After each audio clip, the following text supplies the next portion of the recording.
Okay, so now that we've gotten all that kind of resolved, those bugs out of the way, when you go onto our YouTube channel to watch the content from this week, you'll see it listed. This is GCOM 424, week 4, attempt number 2.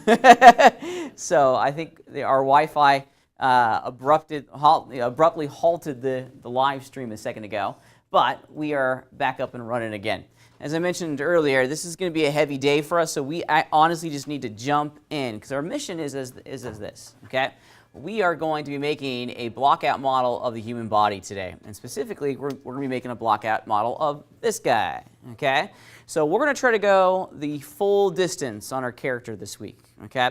Now keep in mind, the sequence that we're going through here, it's not too dissimilar from our snail. We're going to block out the model with the idea of getting all quad polygons.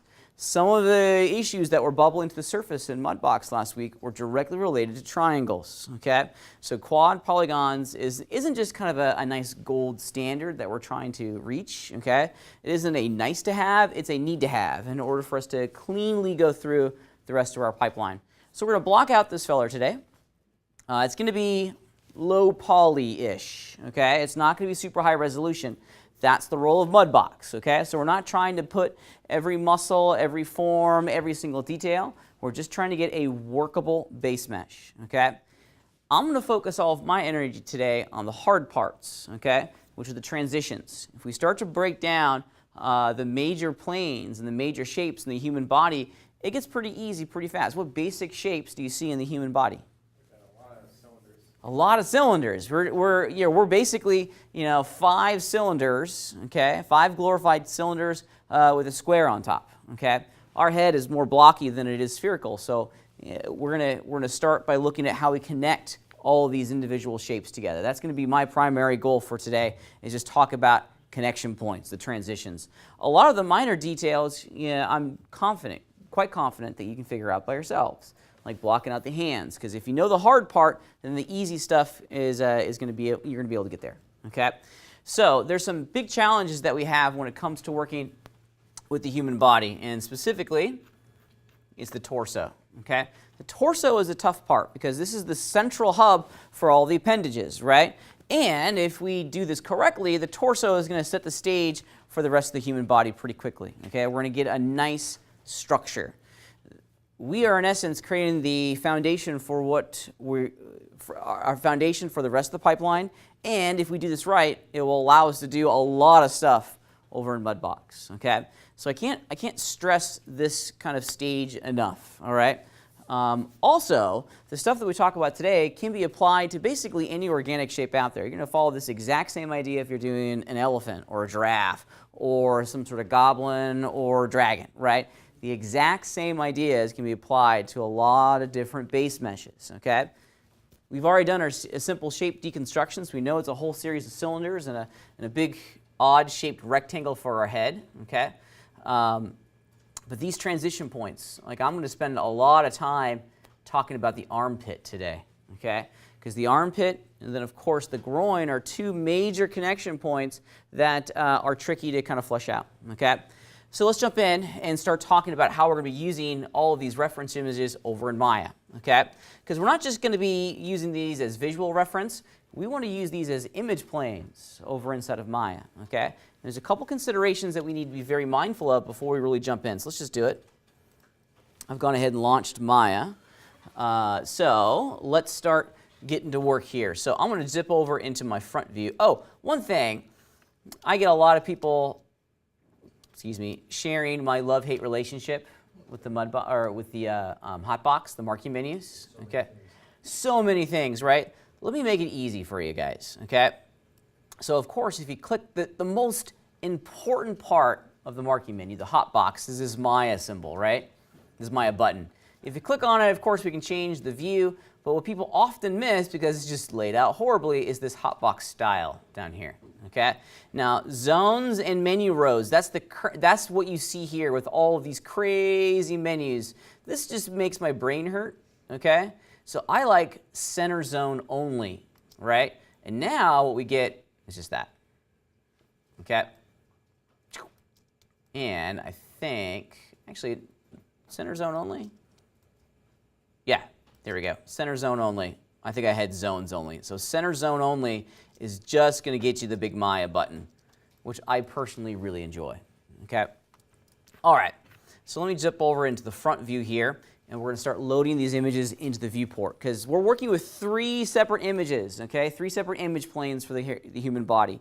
And we need to make sure that all 3 of these images are working together as kind of a unit to ensure that they're providing us with the correct reference to the size, scale, and proportions of all the stuff in our model itself. So we've already done 1 image plane, but now we got 3 of these things that we need to worry about. So let's go ahead and do it.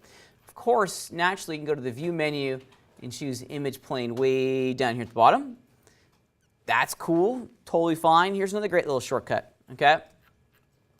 Right here, that icon inside of your viewport will also load an image plane into the current viewport, okay? So you can go through a menu, or you get this lovely little thing here, this little button. Same thing. Now I've placed all of my reference images on my desktop. This is the front one, and we'll get going. All right, so there it is. Dun, dun, dun, dun. Things are looking pretty great. Now when we're importing image planes into any app for that matter, the first stage, or the first step after we import, is aligning that image plane to the grid. Because we need to ensure that all of these image planes are correctly oriented to our 3-dimensional universe, to the world, okay? We're going to align things to the world understanding of up, down, left, right, forward, backwards, and then we're going to do local, okay? So let's do the world orientation and world placement. For the front one, this is already looking pretty good. However, I'm just going to move it up a little bit so that the bottom of the feet are sitting right there at the center of the y-axis, and that's pretty close. Close enough for me, at least. Yep, that's good. Somewhere right around there. Voila! Awesome. Okay. And now I'm ready to start moving in to the next view, the right view. So same thing. Hit the image plane button, and I want to find that image plane. This is the side image plane.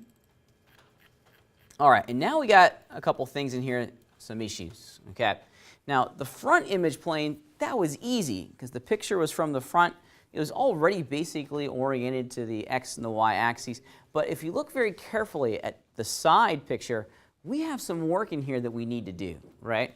Because we need to make sure that the picture and then very directly our model are all facing the correct orientation inside of our 3-dimensional scene, right? Now from our earlier conversation, what is the front of our scene? Positive Z. Now looking at the image plane, the picture itself, is the front of the character's face facing the front of our scene? No, absolutely not. And here's a great illustration of what I'm talking about. Now, if we were to look down here, our compass, okay, it's pointing screen left, okay, but the nose of our character is facing screen right. How are we going to change this? We're going to rotate it somehow, right? We're going to rotate it. Now, for us to flip the image, okay, to get it facing the other direction, we have to, go ahead. So I loaded it in, and it appeared one, like, really, really far from the origin of the scene. It popped in, like, all the way. So this is my front view, and then I loaded in the side view, and it loaded in all the way over here. Yeah, okay. Well, I'm not sure. That's fine. Look at the side camera. As long as it looks correct here, that's fine. Okay, yeah, you're good. You're good. And you're going to see me do something very similar to that here in a second. Where I'm going to push the images away from the center of the origin so I can see my model.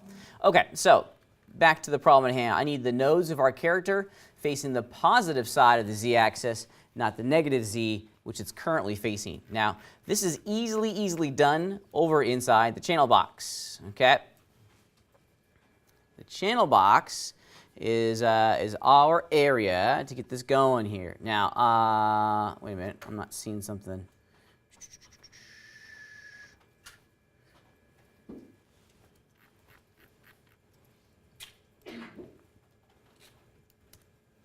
Nope, I apologize.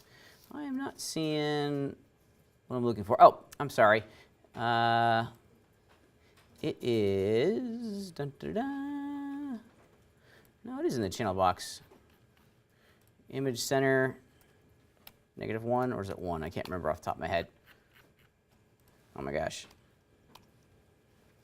Did I have it right? -1? No. Hold on a second. Of course, I closed it. What is happening here? Size, depth. I'm having a brain fart. Excuse me.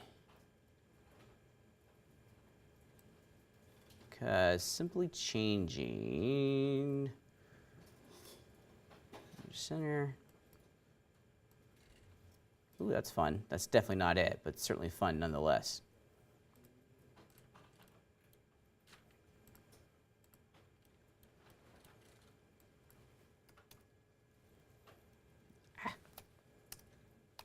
Oh, duh.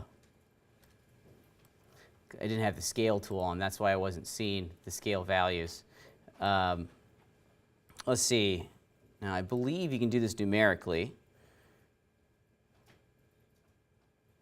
but I'm going to do it just with the translate handles, because all we're really looking to get here is just to scale it down at a value negative. And what I was looking at, and I apologize, when you have any tool active, it's going to show you the translation information down here, okay, at the bottom line. So I'm just going to scale it along the X. I can't do both at the same time. I'm looking at it says scaling -8 in the bottom left-hand corner, and then I'm just going to get it to -1.0, -1, right there. Mission accomplished. Woohoo! And that's it.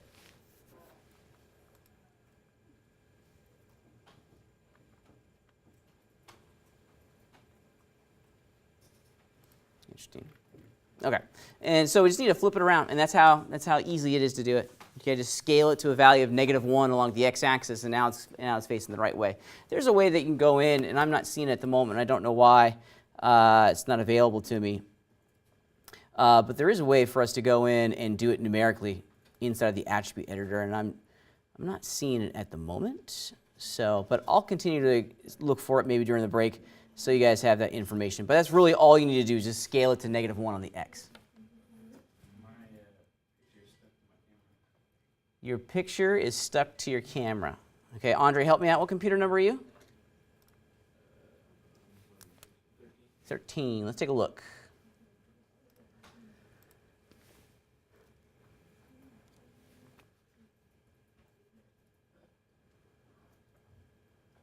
That way everyone can see what's going on. Or not. Here we go. All right. So, okay, so open up your outliner for me real fast. Do you remember how to get to your outliner? We're going to delete this image. Yeah. Actually, it's currently loaded into the perspective image, so it's not actually an image plane, and it's weird that it's not showing up. So we'll have to do it. Let's see. Yeah, see how it's currently an output node or an input node for this perspective shape? Let's see if there's a way that we can quickly delete that. Can you hit undo a couple times? Will that get it? That may be the fast, easy way of getting rid of that.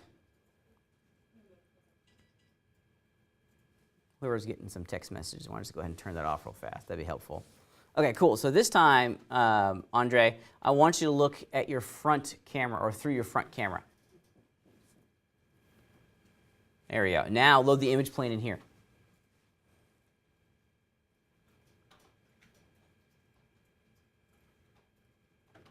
There it is. Rock and roll. Okay, cool.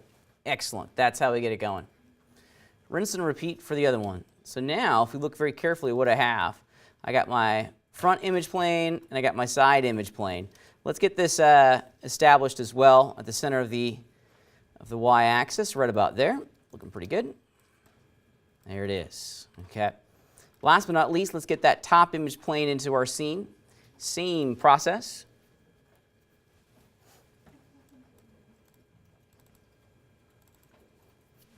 Yep, the nose of our character in the top is already facing what I want. So here's our nose. It's facing the positive side of the z-axis, so I don't have to worry about flipping the camera in here. And let's once again return to our perspective view. So this is what I have. I have all three of those images just chilling inside the viewport inside of Maya. Now we need to start making some adjustments to them locally. We've been aligning them globally, making sure that they're oriented to the correct direction inside of our three-dimensional scene. But now we need to just do a good triple check to make sure that all three of these images are the correct scale to each other, right? And in this process, we're creating a unit of reference images that are going to be incredibly useful when we're modeling. Because now what we do in the front view is going to be represented correctly at the right size and scale and proportion in one of the side or the top views. So let's do it real fast. I always choose the front view as like my master view, okay? My master view. I don't want to mess with this one, okay? We always have to have one image plane that's kind of locked down, that we don't monkey with. If we're messing with all three of them simultaneously, we're going to get in this infinite edit loop. So there has to be one common denominator between the editing of the reference planes to the other two, okay? The front view for me is going to be that person, all right? All right, so this one's locked down in my imagination. Now, I need to find some features in the front view that I can very, very easily see in the side view. Features of the picture. So what can I see in the front view that's the same or it's easily seen in the side view? The feet, I like it. Easy feature we can see. The bottoms of the feet we can easily see in both, right? What else can we easily see in both? The waist. And even maybe a little bit more specifically, maybe we can do like the top of the head. Okay? Two landmarks that are very simple to see. With the hands. The hands as well. And we're going to save the hands for the top view. Okay? So this is what I'm going to do. I'm going to start testing this. The only way to know for sure if the images are aligned to each other is to throw down some geometry and physically create some measuring sticks to ensure that the details of the photograph match in all the views. I'm going to do that with a cube, okay? And let's just get this going here. I'm going to go into my component mode and just double click, start moving some things around, okay? I'm going to grab that bottom polygon just for a minute here. There it is. Now I have that top polygon selected. And I want to drag this to the top of the head, right there. Now, is there a way that we can see through our mesh to the image plane behind? Wireframe will work. I like that, absolutely. What's another shading style that we can use that will allow us to see through our geometry? Does anyone remember what it's called here in Maya? It's called X-ray, and it's a really, really, really good one to commit to memory. We're going to be using it a lot today. Inside of the shading pull-down menu, it's right there, X-ray. That works, okay? And now, bloop, we can see through our mesh. In addition, let me show you one other thing. In addition, there's a hotkey or a button inside the viewport, and it's this button right here. That turns on X-ray, okay? So I'm going to be using that a lot today to get this where I need to go, somewhere right around there. Wonderful, that's good, okay? And now I'm going to scale this guy out quite significantly so that the edges of this cube kind of touch the fingers like that. So that's what I have. Turn X-ray back on, just a gigantic cube. Now what I'm evaluating here is the placement of this cube's height from the feet to the head in reference to where the picture is in the front and where the picture is here on the side. Now I'm going to say that that's pretty darn close. Let's make it a little bit wider.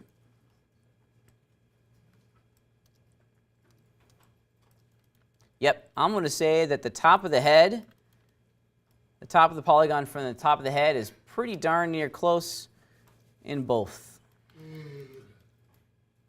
Yep. That's good enough for me. I'm happy with that, okay? So now I know beyond any reasonable doubt that the size of the picture and the placement of the pictures inside of our three-dimensional space are the same in both the front and the side view, okay? Now we got one more of these that we need to do, right? Now we need to go from the front to the top. The part that we can very easily see in the front and the top is kind of like the wingspan, the tips of the fingers, which is why I scaled that cube along the x-axis to make it really big, okay? Let's just do a good double check. Let's see where we are. So here it is in the front. If I zip over to the top, bump, bump, bump, problem, big time problem, right? So if the edges of my cube in the front view represent where the fingertips are supposed to be, what do we have to do to our top image to get all of this to work together cleanly? Shrink it down. I got to scale it down. You got it. Okay? So I'm going to grab my image plane here real fast. Let's go back into object mode and just grab the image plane. And simply, I'm going to scale it. Let's turn off my X-ray. I'm going to scale it until the fingertips are just matching the diameter of that square at the top. Okay? That's pretty good. Okay? Now I know at the very least that all of the reference images are facing the same direction instead of my three-dimensional scene. And all of my reference images are the appropriate scale to each other. Okay? An important critical step. All right. Now, I don't need this cube anymore, so backspace bye-bye. All right? And I'm going to continue to do a couple more things to my reference images to make them real workable, okay? To make them usable inside of the three-dimensional scene. First and foremost, I want to change their alpha gain to 0.25 on all of them. Okay? 0.25. It's just going to make them real faint. In addition, so same thing on all three. You can do whatever value you'd like for alpha gain. I like 0.25. Okay? In addition, on each one of these, I'm going to go into the attribute editor and turn on looking through camera. I don't want to see all of these reference images in every single viewport. I only want to see them in the viewport that they're associated with, right? That the image plane is associated with. There we go. I don't want to see these image planes in the perspective view. I only want to see them, so if I was in the quad view, I only want to see them in their respective orthographic view. Okay? Just kind of cleans it up a little bit. So it's in that specific property can be found in the attribute editor. And it's this first one right here, display looking through. Just turn that on. Because I want my perspective view of my three-dimensional scene to be pretty clear of all those reference planes. I just want to see the model. Yeah, question, go ahead. Is there a reason why my image doesn't have an attribute editor? We need to open your attribute editor. Okay, I don't see that it's open. You're in the channel box at the top. Now, if you don't have your attribute editor on your screen, you simply can go up here to the upper right-hand corner. Yeah. Did you find it? It's this guy. Yeah. Yep. All right.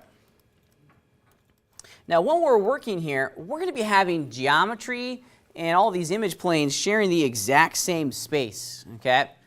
It's going to get difficult to work. Okay? Let me show you what I'm talking about. I just made a simple little cube, or cylinder, excuse me. We're going to be working in the exact same area as the image plane itself. At times, see, I just clicked and I accidentally selected my image plane. If I was to click right here, I'm selecting my image plane, and I don't want that. I don't want that at all, right? I want to lock those elements down. I don't want to make them clickable.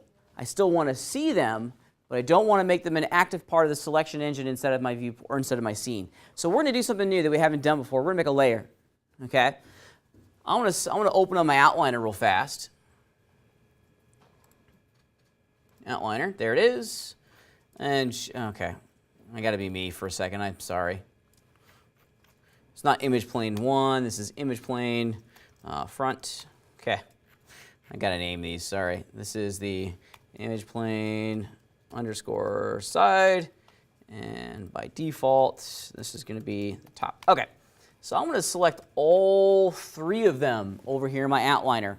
Or you can do it in the viewports. It's 6 to 1, half a dozen to another. Most importantly, they need to be selected. Okay? First.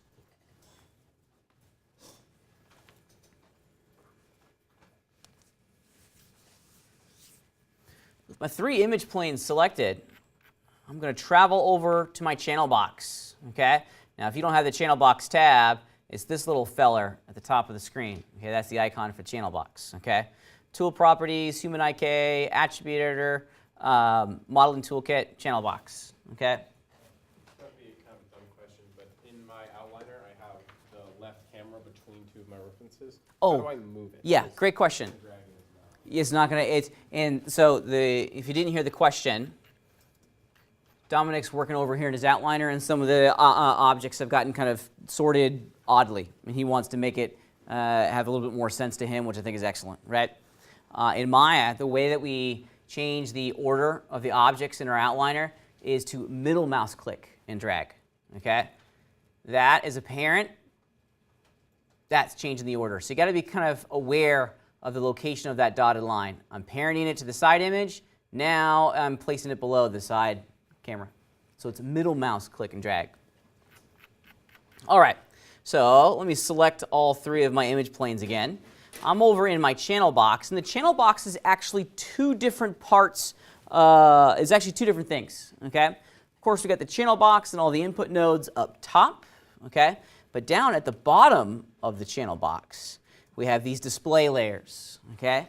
Now, these display layers will allow us to turn off the selectability and the visibility of certain objects inside of our scene. Since we have all three of my image planes selected, check it out. I'm going to go into the layers pull-down menu, and I'm going to do Create Layer from Selected Objects. Okay? There it is. It's called Layer 1. Let's just give it a good name here. If you double-click on that, you'll get a little popover. It says Edit Layer, and I'm just going to call this Rough Images. All right. You can color code it if you'd like. Okay? It's only if you'd like.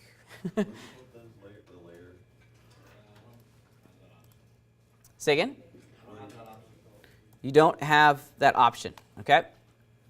So, are you in your channel box? Yeah, he found it. Okay, great. Got to be in your channel. Taylor, did you find the answer to it? Got it. Yeah. It's the only place in the interface that you're going to find these display layers, okay, is in the channel box, the bottom portion of the channel box, okay? Okay. Now, cool, right? Pretty neat. Love it. This is awesome, okay? We've grouped, if you will. We've made a simple relationship between all these objects. But now these three columns where those letters reside are where we're going to hang out, okay? Specifically, this first one, this is visibility, okay? You can see now I have a global on and off for visibility, okay? I've forgotten what this P stands for because I never use it. But this last one is what's most important, okay? This guy. This is visibility, which is cool. But if we want to lock down, and make our image planes not selectable, click here and it goes to T, okay? I've forgotten off the top of my head what T stands for. It's template. That's what it means. T stands for template, okay? And now, check it out. I can't select the image planes in the background, okay? Same goes for meshes. I won't be able to select the mesh, okay? There's also another one here. R stands for reference. This is more for meshes. The color and the visibility of your meshes are going to change a little bit. But we want to put it, we've got to keep clicking it to change, to cycle through its values. So we want T for template, okay? And now we're ready to work, okay? Why wouldn't you want references? For image planes, you certainly could do reference. It's 6 to 1, half a dozen to another. You're getting the same thing. When you're working with meshes, there's a difference between a templated mesh and a referenced mesh. So Pictures disappear after I hit the T. your pictures disappear after you hit the T. Okay. Hit undo a couple stages. Let's go back in time and see what you got. Okay. Hit the. Okay, keep going, keep going, keep going. Keep going. Let's see. Okay, let's create the group again, or the layer again. Okay, now just hit the T button. Do it one more time for reference. Okay, keep it on reference. For yours, I don't know why it's different on ours, but if it's becoming invisible, hit that button again to put it into a reference, and this should become invisible. Does it work? Yeah. Great. All right. All right. So now, with that done, we can start modeling, right? It's a lot of setup before we can start putting down some shapes. Okay. As I mentioned before, we're going to be focusing primarily on the torso today, and you're going to take it the rest of the way for your homework this week. With these connection principles in tow, you should be able to block out the rest of the mesh. I know this is super far back, but how did you get to the? I was just like, Mm-hmm. so you said now we get them all. How did you get to the views, like the different views on the? Yeah, so a couple different ways. Tapping the space bar in a view is going to go from a single view into the quad view. Okay? Oh yeah, but in the quad view, how did you get to show like front, side, top? It should be automatic. If it's not automatic, if they're all kind of jarbled up and different, you can change it, right? Yeah. So for example, this is the top view. You know, we have complete control over what we see in each one of these viewports, right? You could hold down the space bar, click on Maya, and say, now I want to look through the right view up there, if you'd like, okay? Maybe I want the top one to be my front view. I mean, you're in control over how you customize your interface. In addition, if you don't want to hold down the space bar, click on the hotbox Maya, and do this, okay? You can also go into Panels, Orthographic, and then choose the orthographic view that you want to see in that viewport, okay? All right. The big 10,000-yard view for today's conversation is structure, okay? We want to make sure that what we're creating is a workable mesh. As I'm sure many of you guys experienced last week in Mudbox, you just can't do whatever the hell you want to do, right? You have to have a compliant mesh in order for it to flow through the rest of our production pipeline, okay? There was kind of a reason why I wanted you guys to experience Mudbox before we jumped into this stuff first, so you can kind of see where we're going, right? What the final result in Mudbox needs to look like before we make something that's a little bit more complex, okay?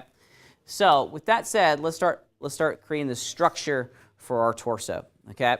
As we denoted a second ago, our human body is just a whole bunch of cylinders, man. It's just a whole bunch of cylinders connected to each other. So it makes sense that we start with the cylinder, okay? Yeah. Last thing, my images just disappeared too. Okay. They're in my outline. Okay. What did you hit to make them disappear? I was changing the panels.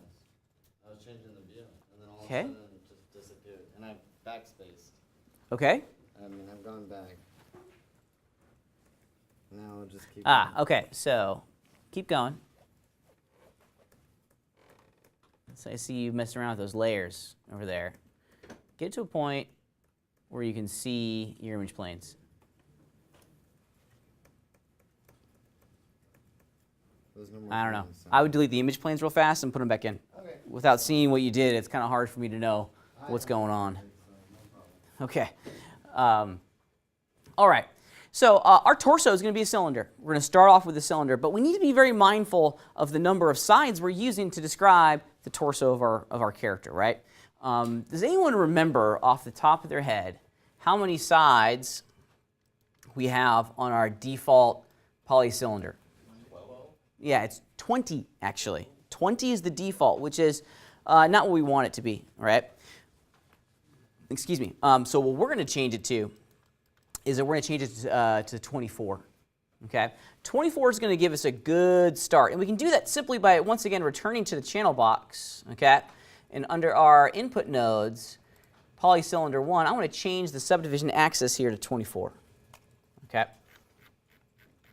this is a good start. A good start. And the reason I go to 24 isn't because I'm trying to create like something super high resolution, but it's an appropriate number. It's a good starting point to make a reasonable connection between the shoulder and the arm, and then the leg and the groin. Okay. All right. Let's look at my scene from the front again. And we need to be very disciplined in our approach here. Okay. The problem that a lot of folks run into, especially when they're first blocking things out, is they put way too many edges in first, and they don't have a really great understanding of the role and the purpose for each one of these edge loops going around their model. Okay, so we're going to be strategic, okay, and very disciplined in our modeling practice. We're going to add an edge loop, but then we're going to edit that edge loop immediately, so we know what's going on and we know its purpose. Okay, Because we're not just trying to blast our cylinder with like a zillion edges. That's not the idea. We're trying to put edges in the right spots to describe certain features of our torso. So let's begin simply with what we have, okay? The edges that make the top of our cylinder and the edges that make the bottom of our cylinder. Let's go back over to the modeling toolkit, and I'm going to go into my edge selection state and simply start moving these around. Now don't worry about that point down there. In addition, I'm also going to turn on my good old X-ray friend here, because I need to see through my mesh, and I'm going to place that edge loop, okay, right about kind of the hips. Oops, wrong part of hips. There it is, right down there. Grab all the bottom edges. Just double click on the edge loop, and it will select the entire loop. So I want to put that guy right down there, okay? And I move an edge, and then I scale the edge. We're going to work in the front, and then we're going to go work in the side, okay? What was the X-ray hotkey again? Yeah, so X-ray hotkey is up at the top of your viewport, and it's this little icon right there. Probably. I'm not a keyboard super ninja, so there is a hotkey manager that will show you a lot of the paired hotkeys inside of one of your, let's see, I can help you out with that. It's under settings and preferences. Yeah, there's the hotkey editor. So if you wanted to go in and start exploring this. I think in the hotkey editor, and again, I'm not a keyboard super guy, but you can even make your own custom hotkeys too, which is neat.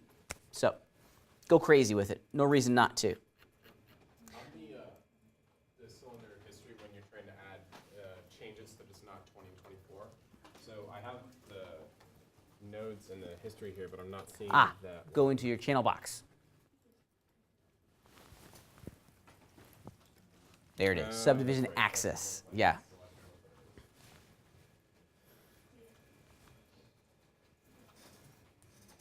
All right, so we move and then we scale.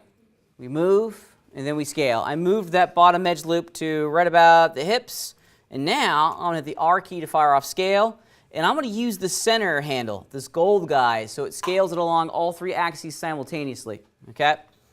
And I'm going to scale it in until the edges of that edge loop match my reference, right about there, okay? That's pretty good. Hit the Q key to go back into my selection state, and I'm going to do the exact same thing for the top edge loop. I'm going to move it up, and I'm basically looking to establish the overall boundaries of the torso, and it's going to end kind of like right about in here, right where the shoulders start to transition up into the neck. I forgot the name of that muscle group that's right here. That's going to be the boundaries of our shoulders, okay, of our torso, excuse me, and then the neck's going to be on the inside of that. We move, and then we scale. Okay. Aha! That looks fantastic, doesn't it? Let's get right out of X-ray. Now, I bet you can imagine we don't actually need these inside, these caps. So I'm just going to take this as an opportunity to control backspace, get rid of the caps on the top and on the bottom. Don't need these fellers anymore. Whoops, I selected too much on accident.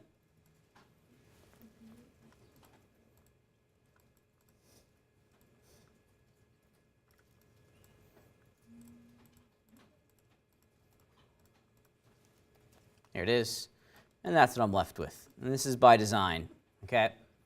Let's look at my mesh from the front in order to keep working. So clearly we need to add a whole bunch of geometry in here, okay? Whole bunch of geometry. Yeah, just delete the top cap and the bottom cap. We want a hollow cylinder. And in about 10 seconds, we're actually going to be deleting half of that cylinder so we can only focus our energy on one half of the torso. It's not about working hard, it's about working smart. We're going to make one half, then we're going to mirror it, okay? So clearly, we need to have some more edges in here. What tool will allow us to very quickly go in and insert an edge loop? Multi-cut will do it. There's also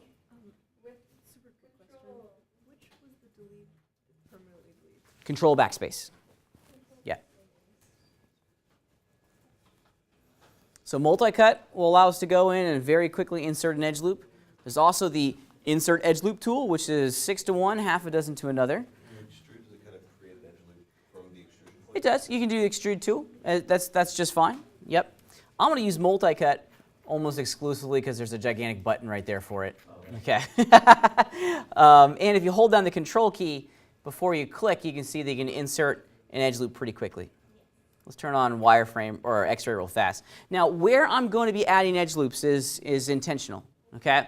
Because I want to add an edge loop at the peaks, the valleys of all of the major plane changes. And if you look at this individual, he's got a pretty muscular torso. So there's a lot of muscle groups in there that I want to start to suggest. At the peak and the valleys of every single one of these muscle groups, I want to add an edge so I can define it. So I need one right there, okay? Looks like I need another one right there. And to start establishing the peaks, I need one right there and right about there. Okay. I'm going to add some more edge loops in here. Before we keep going, a lot of folks, they'll start doing this. Doop, doop, doop, doop, doop. No. Okay. We want to have edge loops in specific places, okay, so that we can start establishing specific planes of the human form, okay? The next big edge loop that we need to add is going to start establishing the armpit, believe it or not. It's kind of strange to think about the armpit way down here for the pectoral muscles, but just hang with me.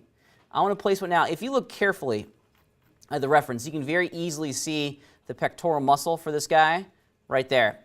This edge loop that I'm going to use to start establishing the armpit is going to be below that, right about there. Okay? Keith, question? So I'm using multi-cut, and I'm holding down the control key so it slices an edge loop into my cylinder.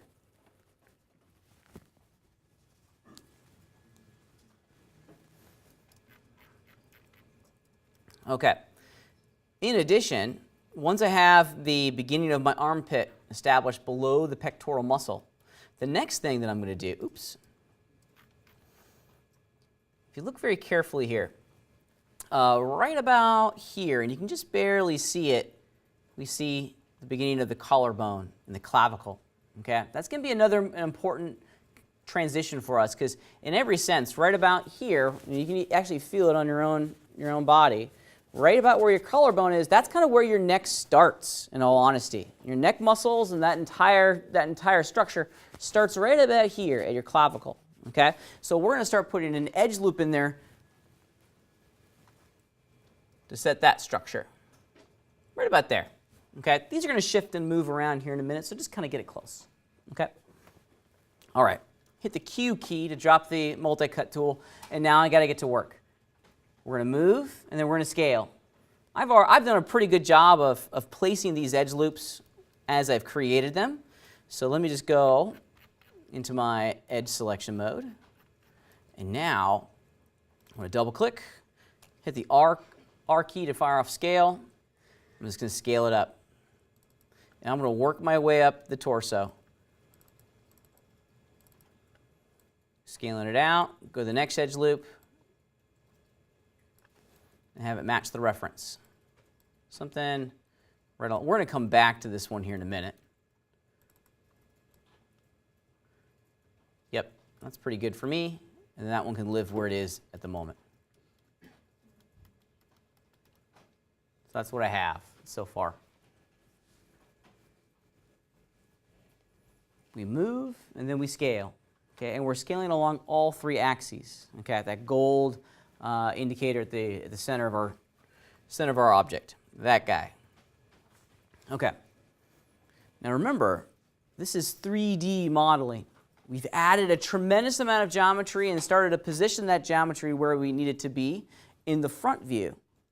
Before we add anything else and get confused, we need to jump over to the side view and edit what we currently have, right? So if you're following with me, and as you can see that many of you guys are, spacebar, click on Maya. Let's go to the right view. Ooh, yeah, that's not hot at all, actually. We got a tremendous amount of work that we have to do here. I'm going to start at the bottom, work my way up to the top. I'm going to move all of them, then, once again, return to the bottom, and then scale all of them, okay? Now, when we're moving and scaling, we're only allowed from the side view to move things along one axis, okay? Because from the front view, we already moved them left and right along the x and the y from the front, right? So here in the side view, we're only going to move these along the z, and we're going to scale them along the z. If we were to move them up and down, it's going to mess up their alignment from the features in the front, right? So I'm just going to move these. Okay. Now, how I'm going to move these is kind of slick. This is Pat's crazy efficiencies, okay? I'm going to move them until that back vert is going to be sitting right here on the spine of our character, on every single one. It goes real fast. Grab the edge loop, move it until the back vert's on the back. Something like that. Don't worry about it hanging out the front of the belly. We'll come back and fix that in a second. But we're going to be disciplined artists.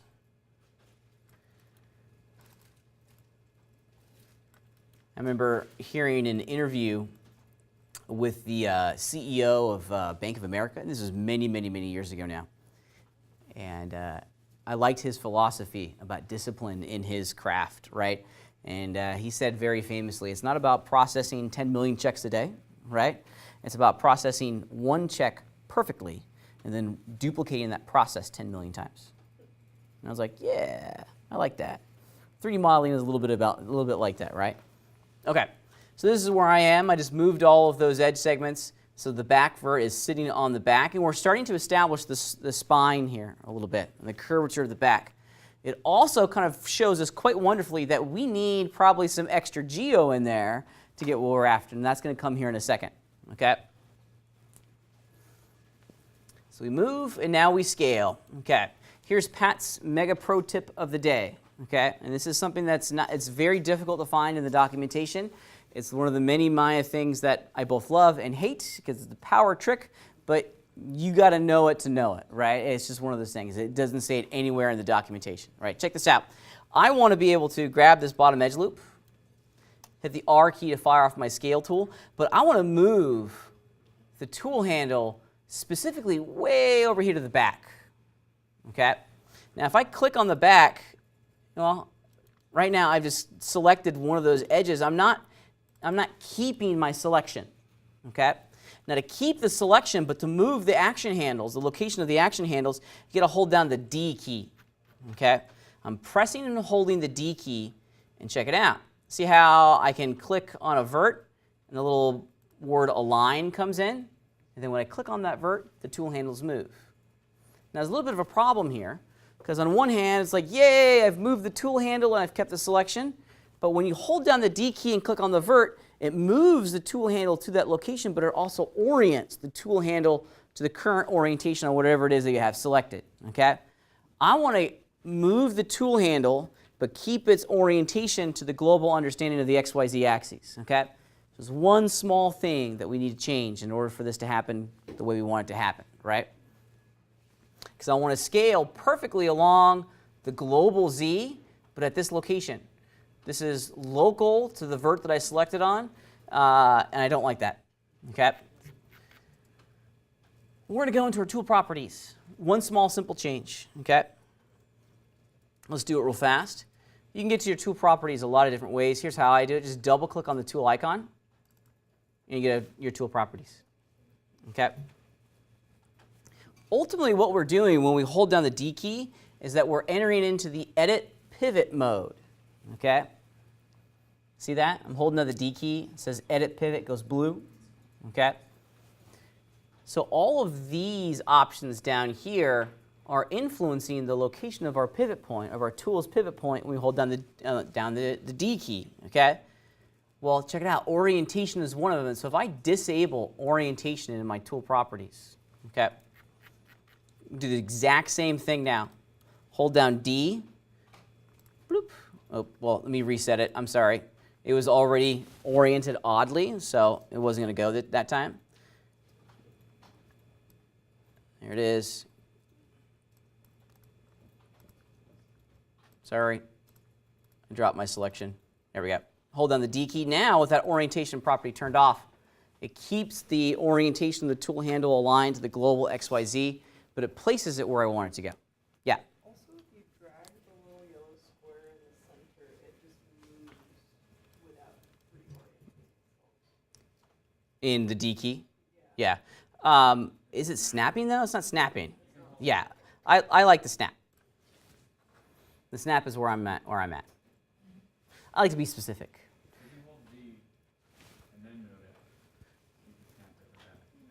You got it. You got it. But point being, larger point being, is turn off this orientation. That way it doesn't automatically orient the tool handles to the local orientation on the component that you selected, on the verts angle. Okay. Now with that done, check it out. Now this gets real easy. I'm just going to scale it back along the Z-axis. Next edge up, hit the D key, click on that back vert, scale it back. Okay, let's figure out why it's not working. It's not pulling back at all, but when I move it forward, it starts moving up. Okay, let's see what's going on. Drop the tool. Okay, fire it off again, see what you get.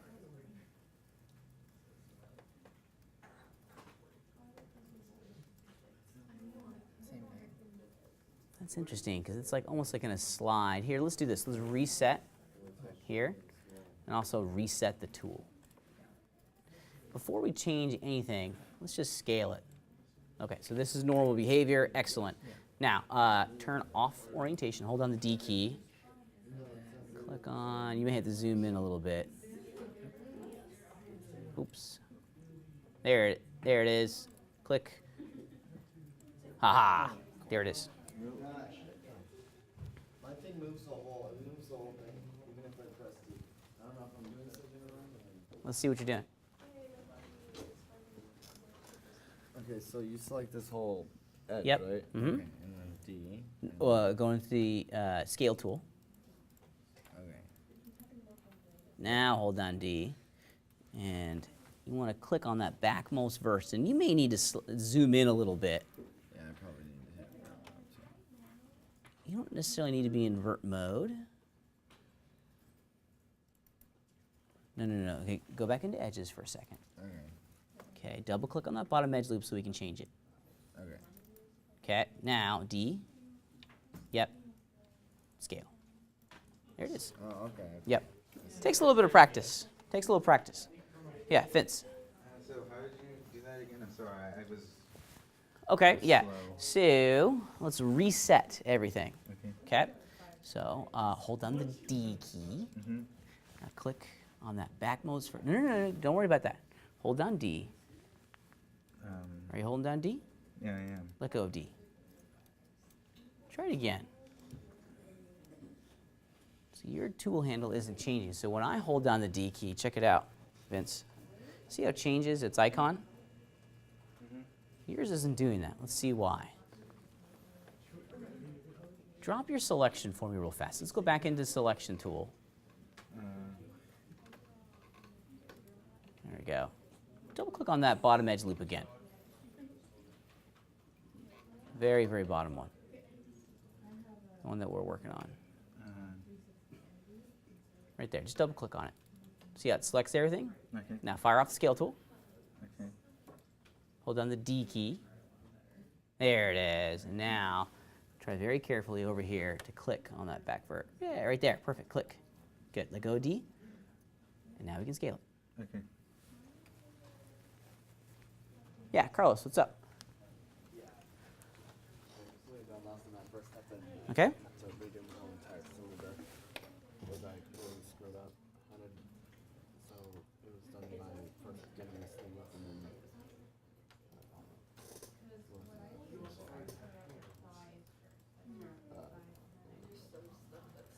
then. No, you had it right. Go into your channel box. Yeah, and then polycylinder 1 where it says under inputs. There you go. Change that to 24. Okay. Now start moving it up. Start aligning that cylinder to your mesh. Okay. And then use multi-cut to start slicing in some edges. Great.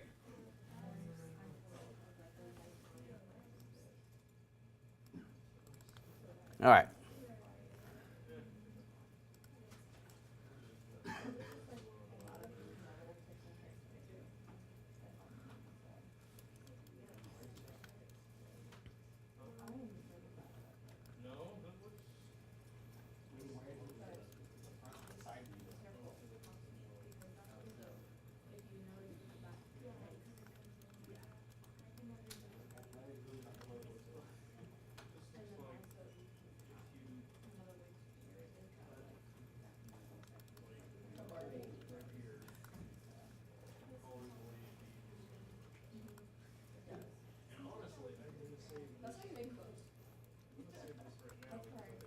Okay.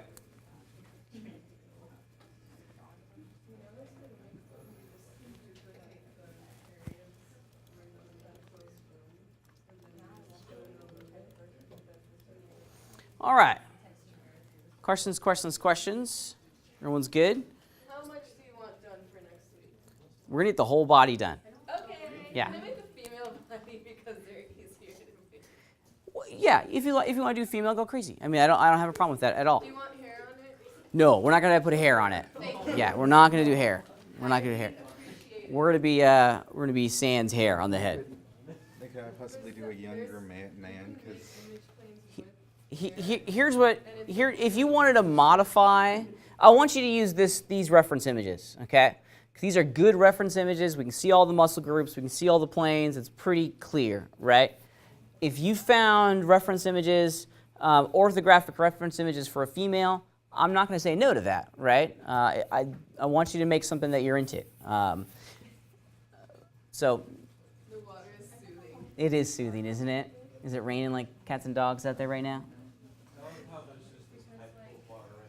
Yeah, I know, right? It's awesome. Doesn't that just like really make you happy? Mm-hmm.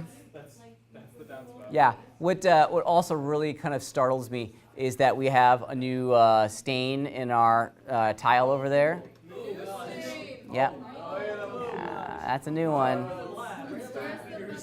Yeah. That's awesome. Yeah.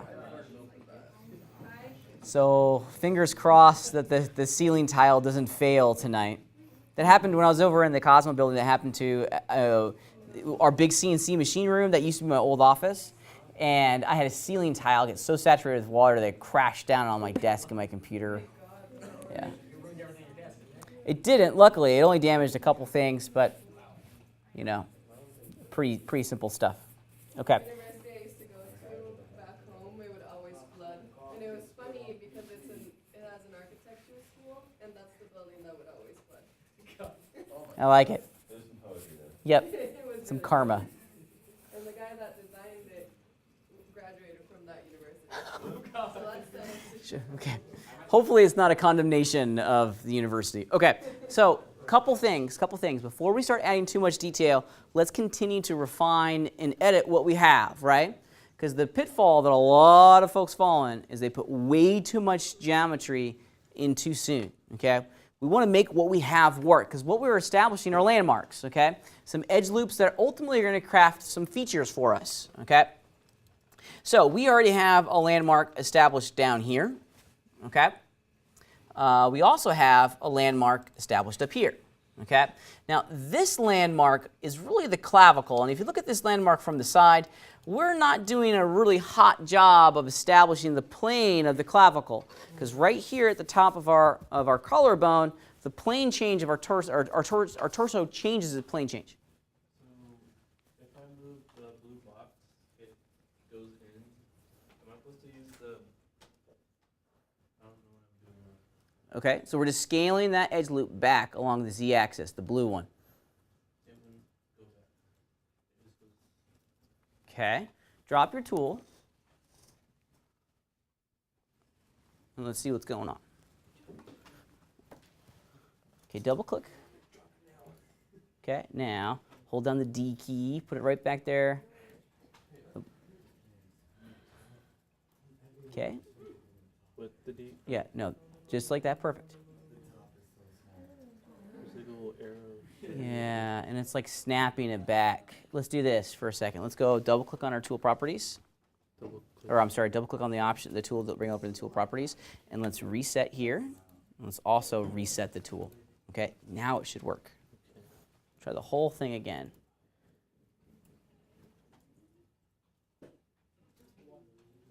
There we go.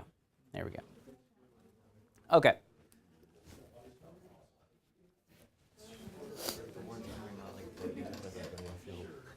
All right. Simply, here's what I'm going to do.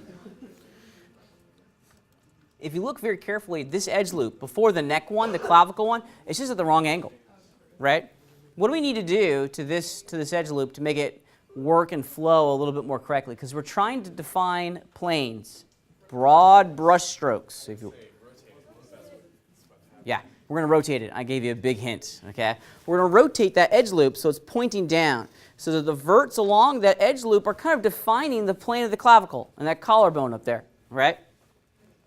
Now, of course, naturally, I could rotate it around the center here. That works, okay? However, maybe we just use a little bit more kind of deductive reasoning, okay? What if I put this vert right there at the front, okay? Because that's kind of, you can see the clavicle kind of goes woo right there. If I fire off the rotation tool, once again, the D key will allow me to move move my action handles wherever I want. Now, I can start establishing something like that. It's a good start. It's a good start.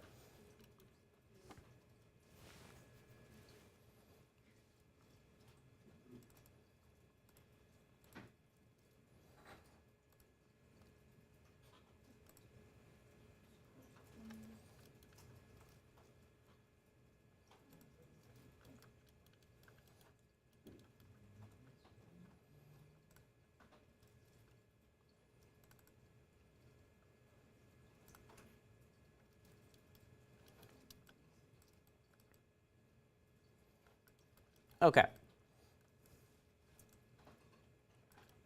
Another thing about our tool properties that I want you guys to check out, I want to scale this entire edge loop along its orientation, okay? If we go back into the scale tool properties, I'm just going to reset everything. We also have this axis orientation.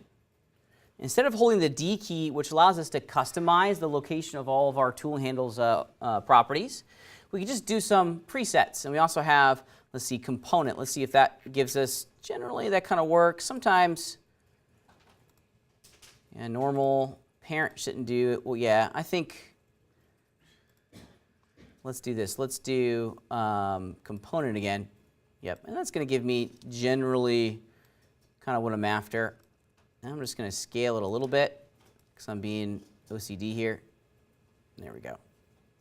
Perfect. All right. And now we're starting to kind of flush some stuff out.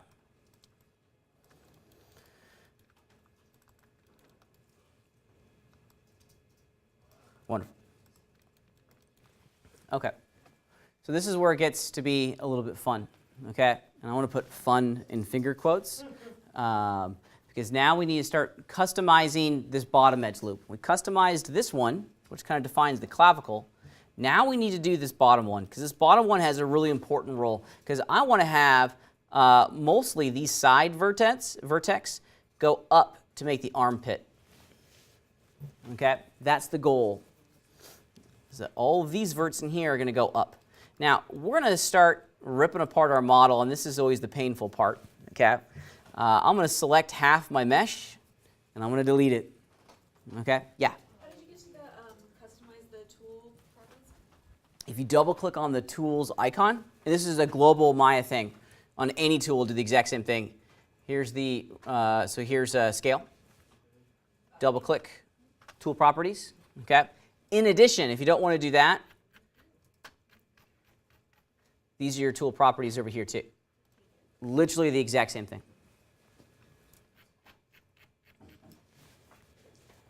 Okay.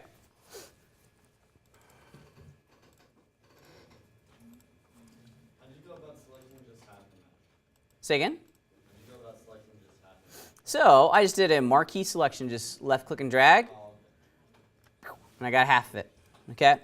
Control backspace, bye-bye, and now we're left with just half the mesh. And we're gonna be working on just this one half for the remainder of our day, okay? Because now we got some legit work that we gotta do, okay? I wanna go back into X-ray and start doing some investigation. And it is usually at this point where I start to make a decision of working in a couple different viewports simultaneously. That way I can select, understand the role of what it is that I've selected, and then make a change to it. Because like I said, I want to start taking these verts down here. So all of these guys. And I need to start bending probably about half of these. I'm just going to do it manually. All of these guys in here. I need to start moving them to match the curvature of our pectoral muscles, okay? Because that vert right there, the middle point of our cylinder, is going to be the middle point of our armpit, okay? However, I don't want to ruin the curvature that I've created with the cylinder, okay? And this is why having this quad view is pretty handy, okay? All right, because now I can work, and I'm going to turn on some X-ray over here. That way I can see it. All right.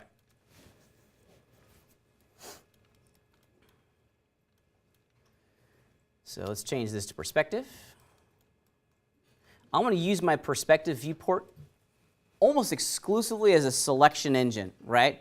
Because it's really easy for me to see what it is that I've selected and make some changes from there, okay?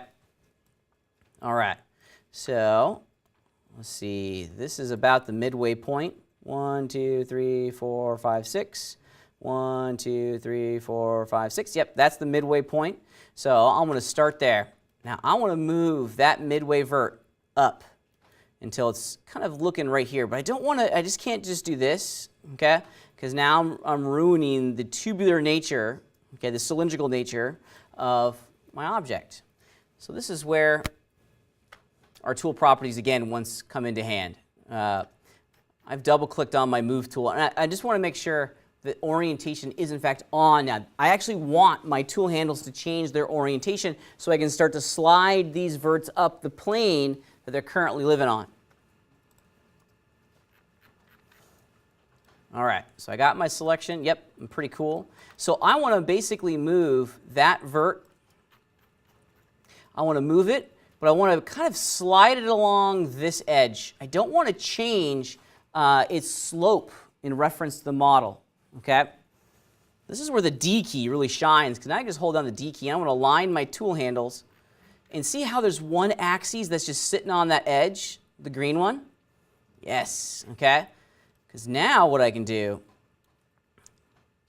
is I can take that vert and I want to slide it up until it's sitting kind of right where I want it to be, right around there. I'm going to pull it out just a little bit. I'm going to keep doing that for all of these as I work my way around, okay? Now so hold down the D key, click on the edge above it so we don't change its slope. And I want to move it up. Now I'm being real careful. This is why I'm in the quad view, so I can see how all of these verts are moving in relationship to the reference. Just 1 second. I want to make sure that as I start to slide these verts up, that they're being placed below the pectoral muscle there. I'm trying to define the underside of the pectoral muscle and have that edge terminate bloop, right here in my armpit.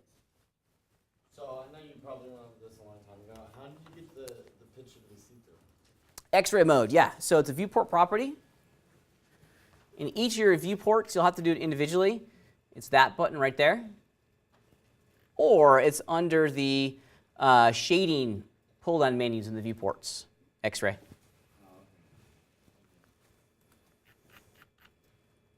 So I'm just going to run through this real fast.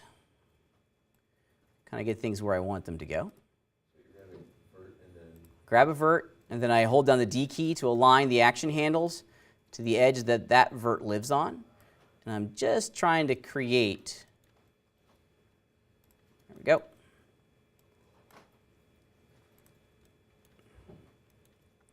Yeah, this one here in the center doesn't have too much to go, but this one's got a pretty big journey that it needs to go on. Because right here, the pectoral muscle starts to curve upwards, okay? And on the vert in the center, it also needs to go upwards quite significantly. I think I may have gone a little too far. Yep.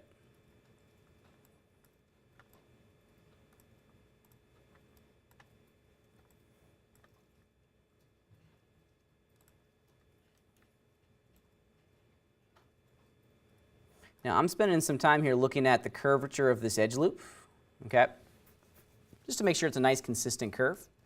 I'm going to continue to do this on the back as well. We don't have a lot of really great reference on the back.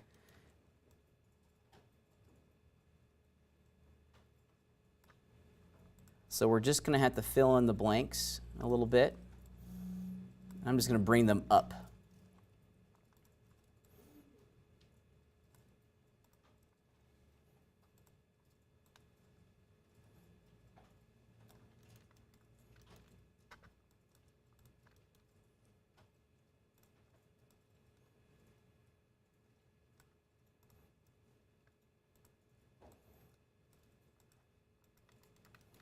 All right, and I clearly need another edge in here to start working on the back.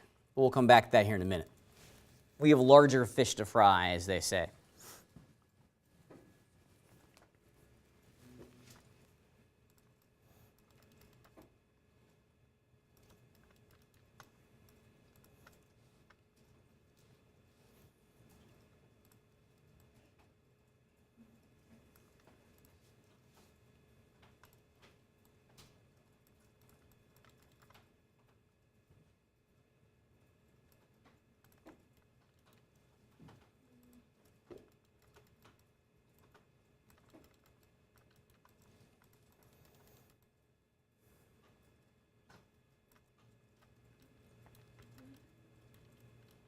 Now, if you'd like, down here in the abs, you can do the exact same thing on the abs too, on those edge loops. You know, I'm not going to do it today, but you certainly could start moving these verts up to start establishing some definition in there for all those muscle groups if you'd like. That's something that we're really going to start to look a little bit more directly at when we get over into Mudbox, getting all those muscle planes established. I mean, but you certainly could do that hard work now. Okay. All right. So I'm pretty happy with what I have so far. Now comes the really difficult part. Okay, and I'm sorry, it's hard, it's uncomfortable, it's wacky and weird, but it's just something we're going to have to deal with. Okay, we need to create the shoulder cuff. Okay, this part. You can see it really easily in the reference. Check it out. In the reference, what we're effectively creating is that we need to have this established in polygons, okay? This is going to be one of the transition connector points for the arm, okay?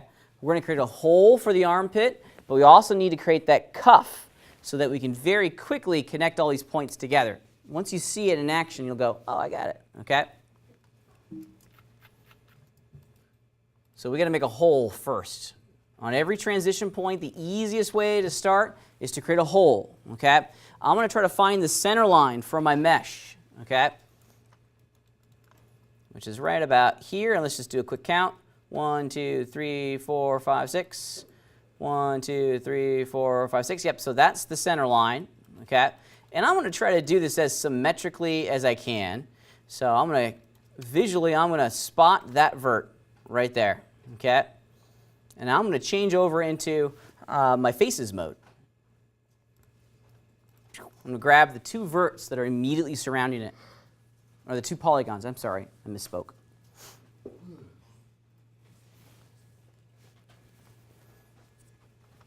And then I'm going to grab another one on either side. So I've grabbed 4 total. And this is going to be the opening for my arm. It's a big opening, okay? So try to find the center line, okay, the side center line, and grab the 4 center ones. Or maybe another easy way to think about it is count 4 from the boundary, 1, 2, 3, 4, select the next 4, then leave the last 4 on that same loop. However you want to approach it. And then we're going to make a hole, control backspace. I know it's painful to do that, right? It's painful, like what? Okay. Okay, now we got to be careful here. If we look at our scene from the front once again, yeah, we're starting to do some good things, but remember the role, okay, of the edge loop where the clavicle is. That defines the clavicle plane. We don't want to mess with that. It already has a purpose. We need to extend the opening a little bit so we can create the cuff of our shoulder muscle. And was it the rotator cuff? Is that what it's called, the muscle right here? Yeah. Any anatomy nerds out there? So we need to extend it, okay? These 4. 1, 2, 3, and 4. Okay? We're going to extend it out to add some more geometry. Okay? And simply we can do this with the extrude tool. Okay? I've selected those edges. The extrude tool in our modeling toolkit will allow us to get what we're after. Okay? You're more than welcome to use the action handles that are there. This little switch, this is local. See how all the action handles are oriented to the selected components. If we hit this little blue switch, now we're in global mode. Okay? and our action handles change to match the current global orientation of the XYZ axes. Okay, and that's what I'm going to use in addition to the coplanar handle. And I want to pull out this new edge until it sits right there at the conclusion of that rotator cuff.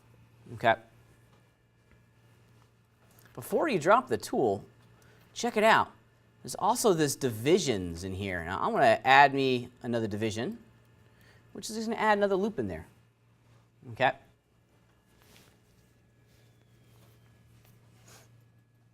do you pull that window back up? Which window? That little one that pops up when you do the extrude. Oh, did you close it? Yeah, go back and. Do it again. I don't know. You actually closed the extrude tool. You're in the move tool at the moment. Yeah. Yeah. There it is. Okay. That's extrude. Now, why is yours looking a little different than mine? So I've got symmetry on. You got symmetry. So I'm doing both. Yeah, shoulders. you're doing both shoulders. Okay, so remember our construction practice here. We add some geometry, then we do what? We immediately edit that geometry. So we cognitively are very aware of what it is that we're changing, okay, and the role and the purpose of the thing that we just added. So I want to hit the Q key to go back to my selection tool, and I'm going to start working on this thing, okay? And this is where it gets to be a little bit fun. That's what we have. Now we're in straight up sculpting mode, okay? Let's look at, I'm going to go back into my quad view. Now from the top, my thing, and I've been neglecting my model a little bit, and I haven't been appropriately aligning it to the top. So I got some big time issues here. Let's see, is there a fast way for me to change it? Probably not at this point. So here, I got an idea.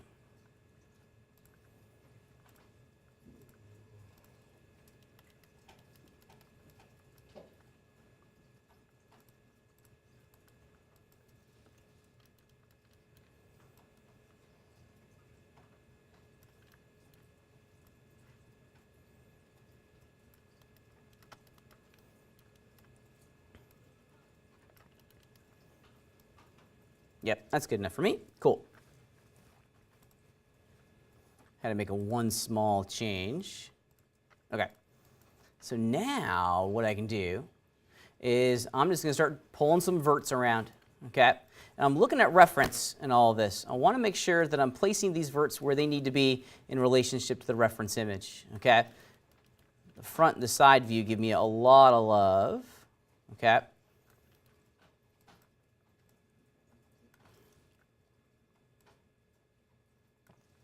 You can even scale them out. Mine are a little bit too small.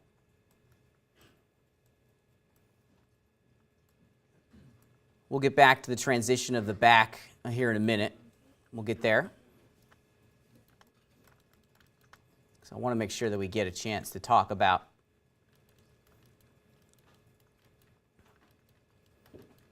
I want to make sure we get this arm in here before we go away today, and the leg. So I got some work in here that I need to do. I need to pull all of these verts back this way to match reference.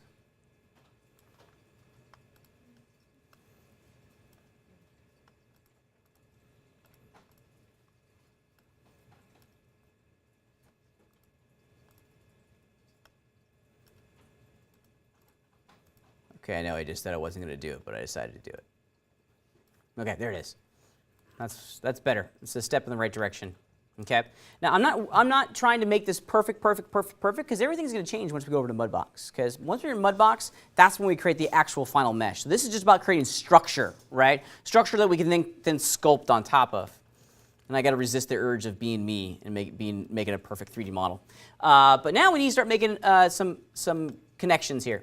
Let's do some legit counting. I'm going to go into edge mode, and I'm going to double click on the edges that create that opening. Yeah, and there's a good amount in there. I got 14 edges at the moment. I want to try to get this maybe up to 16, okay? We like to have cylinders created that are in powers of 4. So a 16-sided cylinder would be pretty handy dandy. So I think I'm going to have an extra edge loop in here. and another edge loop on the back to get me to 16. And it will also serve the construction of my model, I think, quite wonderfully as well.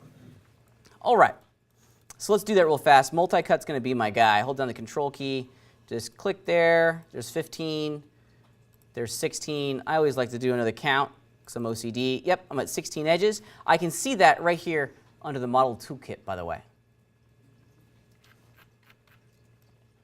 Dun, da, da, da.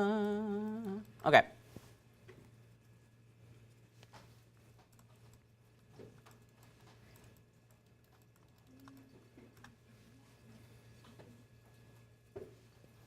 All right, the next part's kind of weird, wonderfully and wacky at the same time, okay? Now we're actually going to start crafting the arm and pulling out a structure that we then can start to deal with, okay? So here's what I'm going to do. I'm going to make a very strategic selection in edges. I want to select everything except these up here that actually create the cuff, okay? So that one, of course the ones that create the bottom of the armpit, and that one too. So kind of like a U shape underneath the armpit. I'm ignoring all the edges that create the cuff. And I'm going to extrude them out.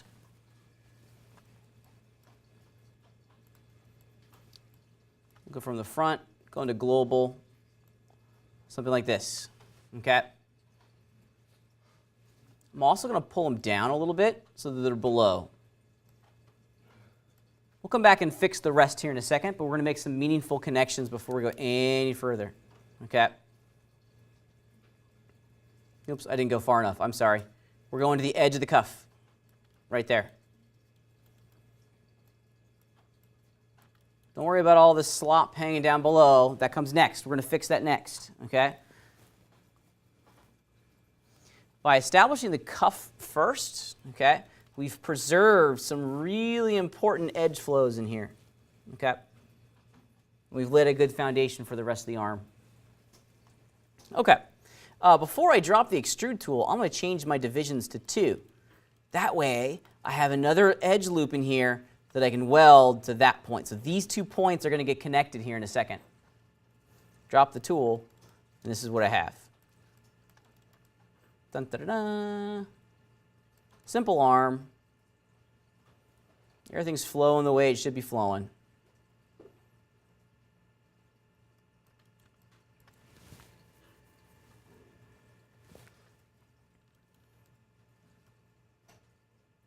All right, so how are we going to connect that vert, this one, and this one? Any takers? That one and that one. Bridge would kind of work. That's not a bad idea. It's a really great tool in our modeling toolkit called Target Weld, which I enjoy. Let me show you how it works. I'm in my vertex selection state.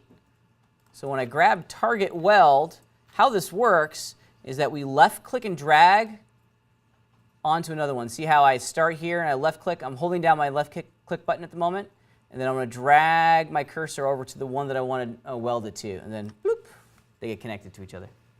Okay? Do the same thing on the back. So we're not worrying about the bottom part of that U shape that we just built? Not yet, because it is a big hot mess. We're going to make that work here in a second.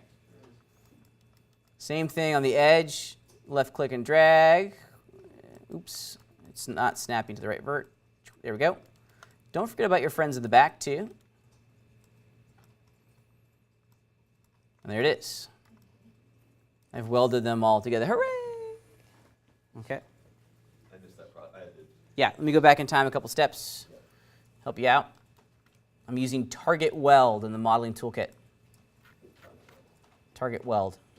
Okay. You start on a vert, doesn't matter which one, okay? Left click and hold, and drag it on top of the vert that you want to weld to. And then mouse up. Left click, and then drag on top of the other one. So this is the target, and it welds to there. Target, weld. Yeah, pretty straightforward. And now what we have here is an opening That's got 12 edges, and that was honestly the target here, not 16. We needed to have a 16-sided opening, but it got knocked down to 12, okay? And that's by design. This is an excellent place to begin, okay, for an arm. It's not too heavy, it's not too light. You'll have enough information there to flesh out all the details you need for the arm, okay? Here's something that I do whenever I'm working with the arm, and the arm is going to get pretty straightforward, okay? Of course, I'm going to scale this down. Start putting it where I want. Don't forget the roll of all of these edges, okay? Then you're just in straight up extrusion mode at this point. Extrude, hit the G key. Of course, naturally, I would spend some more time working on this, but point being, that's kind of how we're doing this, okay? In addition, this is another great way of working, okay? I've seen people do this many, many times, and it's an excellent, excellent alternative to this old extrusion thing, right? We now have a 12-sided opening, okay? Instead of extruding down that shape, which I clearly need to continue to craft, what could I do as an alternative idea? Which is totally cool. You can do this on your leg too. Maybe we start with a 12-sided cylinder and then we click them together. Let me show you what I'm talking about. So maybe, and this is a fantastic, okay, I got to fix this. I really got to fix this. Hold on a sec. All right, I got to hurry because I'm running out of time. We need to get a break too. Let's just move some of these up really quick.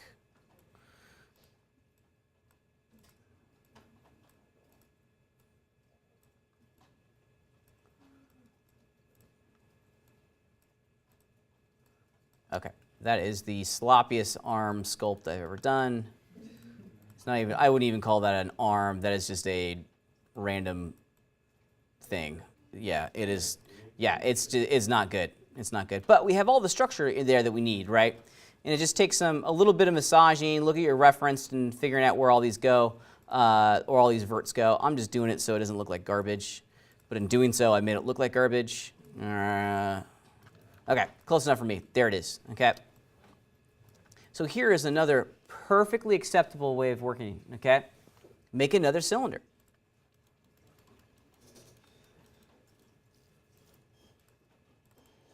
And now I can move this cylinder up to my arm. Let's turn off X-ray so you can see it. And orientate this thing, scale it down a little bit. There we go. That's arm-esque. Let's just call that where I want it to be.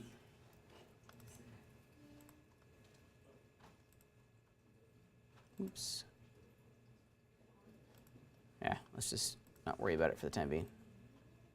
There we go. Okay. So, however, I have a 12-sided opening and a 20-sided cylinder. If I change my subdivision axis to 12, oops, I should have done that first. Sorry. Yeah, I was doing all this in component mode, not object mode, which is why it went whacked out, because it was referencing the object center point to establish the circle. So just make that 12 before I move it around. How did you wind up cleaning that kind of sleeve up? I just moved the verts real fast, very sloppily, I might add.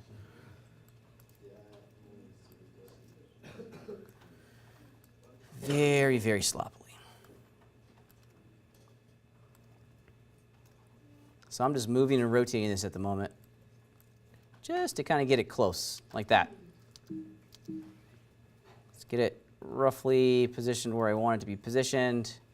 Yep, that's just going to have to be how it's going to be. All right, so now I have two different shapes. Let's get rid of all of these polygons.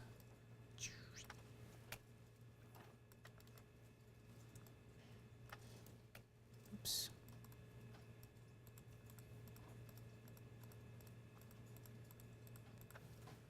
Go. All right. Now I can start combining these if I'd like, right? If I was to bridge those two openings currently with the way that my scene is constructed, would it work? No. What do I have to change? And this is something that a lot of folks stumble upon. I can appreciate your struggles. I really can, because it's not obvious. In order for us to bridge polygons together, they need to be in the exact same mesh object. Right now, they're in separate mesh objects. And you can see the separate cylinders over here. There's my torso. Here's that new cylinder for the arm. Okay. If I have both of them selected, I can combine them. And then once they're in the same mesh, let's just delete all the history.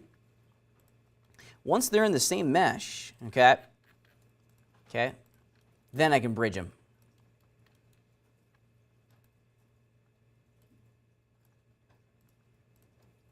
Double click, hold on shift, double click, run bridge. Ta-da! And now it's one piece.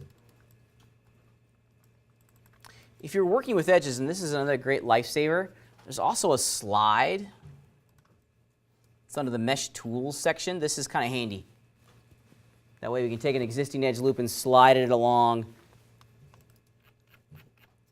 So, oops, double click, middle mouse button allow me to do it. Yeesh, that's fun, isn't it? What happened there? There we go.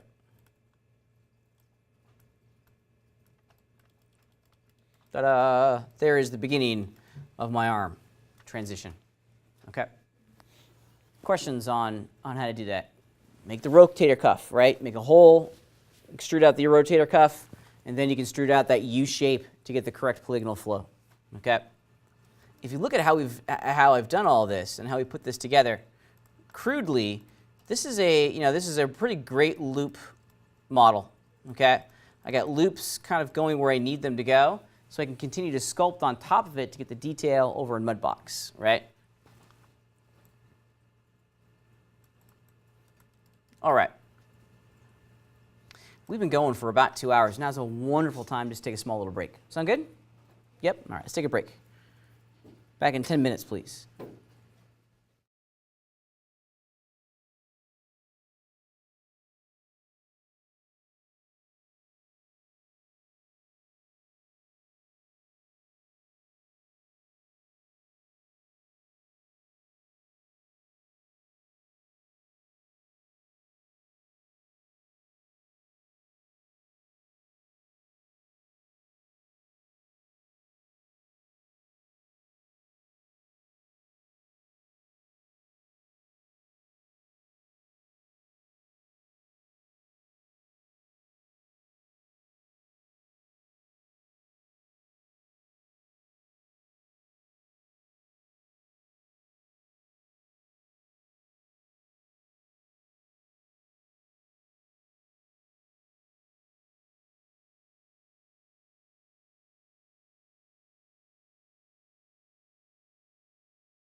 Sometimes, not all the times. Okay, so clearly we have a lot of work left to do on this, right?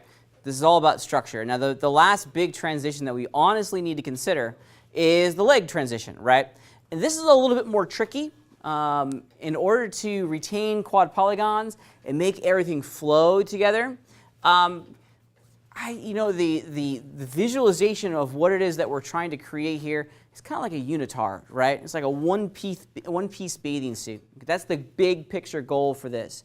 And if we work very carefully in establishing this band of polygons, we'll be able to click in our leg quite easily. And let's look at how we're going to create that, okay? So now we're going to spend some time down here at the bottom of our mesh, which has been neglected up until now, okay? And we're going to start, let's look at reference, see how we're doing. Okay, we're going to start by adding and creating a whole bunch of geometry for the waist and the groin area, okay? So the first thing that we need to do that will kind of get us off, okay, to start us off a little bit, okay, is that we're going to create a connection between this polygon right here and its neighbor in the back. And that's just a simple bridge. So if I grab this front one, grab the back one, and just run bridge, we're up and running, okay? I'm going to add a single division, okay, just so I have an extra edge here in the center that I can use to start sculpting and exploring how all this is going to look and work. So remember the goal here. It's like a one-piece bathing suit, a unitard, okay? That's kind of the direction we're going. So if we move this down, of course the reference is really going to help us. This is kind of where we're going, okay? And we need a tremendous amount of geometry still to create this one small little band, okay? Okay. So how are we going to create some geometry in the front here and in the side? Before we start adding, let's do some counting, because we want to make sure, much like we did with our arm and our shoulder, that we have a connection point that makes sense. That's not like 48 polygons or 48 edges.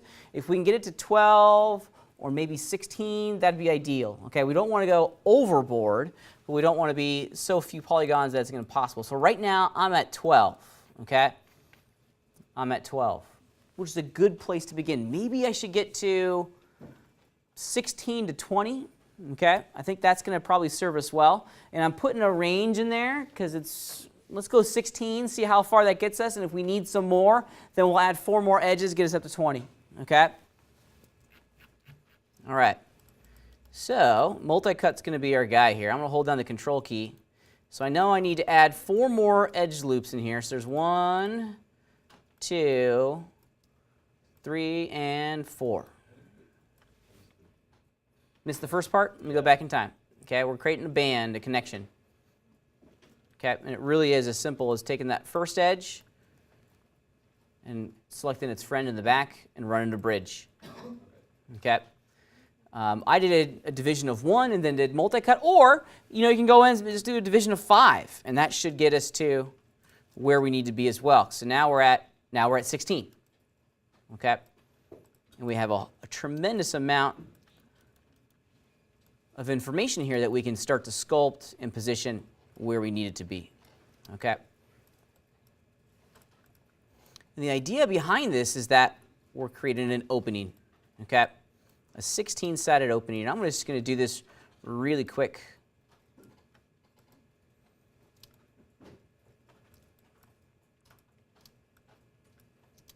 I lost my selection.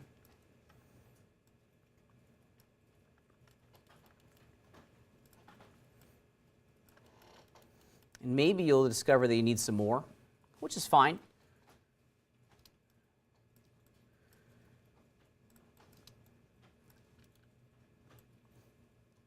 For the loop in the back, you're going to have to be a little bit creative. This is where you're going to need to do some just kind of general approximation. Like I said, it doesn't need to be perfect. It's all going to change in Mudbox either way.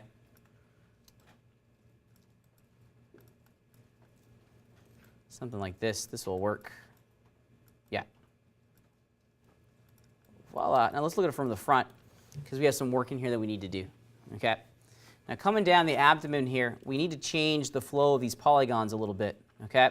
So I'm going to start pushing and pulling these verts to get what I want. And I'm going to try to create as best I can, especially with these fellers in here. We have a good bit of reference for where the leg is going to attach onto the torso. Okay? So I'm going to use that reference from the picture to help guide my decision-making process. So I'm moving it along the X and the Y in the front, and then I'll go back in and make some changes from the side.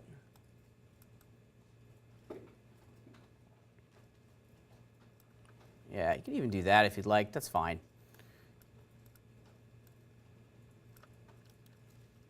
Just trying to make a nice kind of curve here. Sorry, how many divisions do you do on that first like loop? I did 5. Oh, is it On the one that was perfectly horizontal, yeah. I did 5. Yeah. Is it just whenever you? I did 5 because it got me to 16. That was the goal. And I have the opening selected. Oh. 16 total in the opening. Yep.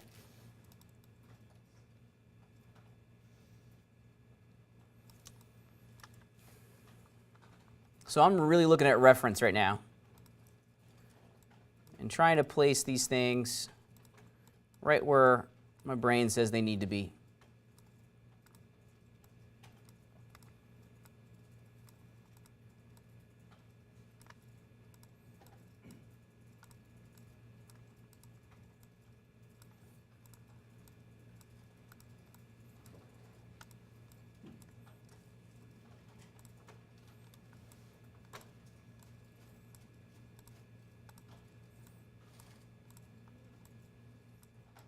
Yeah, something right about like this, okay?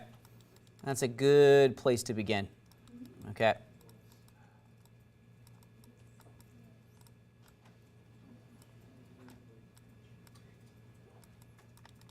There we go.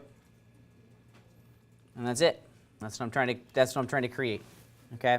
Just that band that connects the front to the back. And you can almost start to envision, this is like the hip socket, right? And our hip is, or our leg is just going to go clicked into that big opening that we've created. Yeah, no, and to a certain degree, yeah, that's kind of what it looks like. If you were to pop the legs off of Barbie, this is what it'll look like, okay? It's a ball joint, right? That's what we're creating. And this puts all the edges and all the polygons kind of right where we need them to be for sculpting. It's a good place to begin.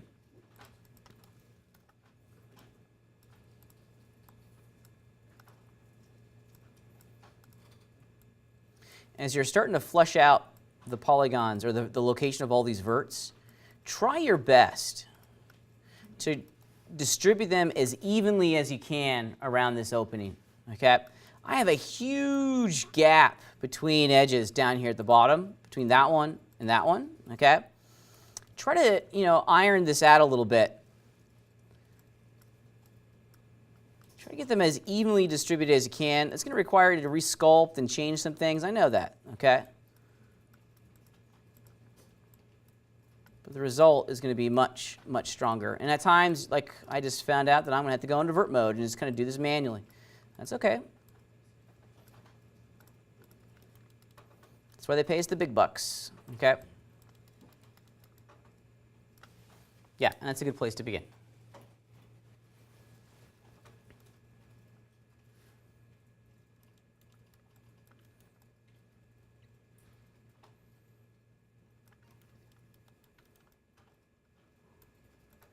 This band that's going to go underneath, oops, let's have it.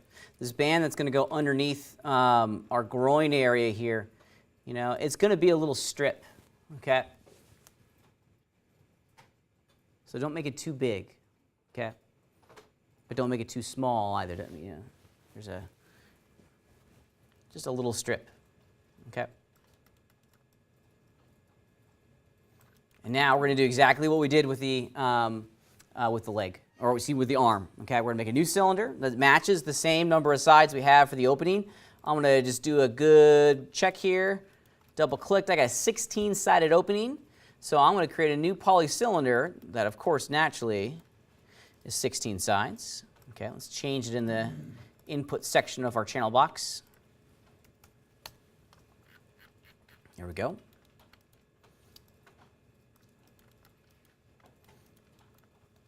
Now there's some consideration in here that we need to pay for the leg. Okay.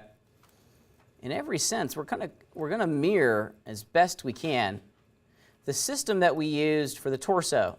I'm looking at the top edge right now. There we go. Dun, da, da, da. There we go. Pretty good. Let's combine those objects together before we go any further. Let's combine these guys. Mesh, combine, immediately delete the history. Now they're all one piece. Okay. Yeah, there we go. Let's do this. So I want to scale from the front. Let's look at it from the side. Oop. I got it completely placed incorrectly along the side.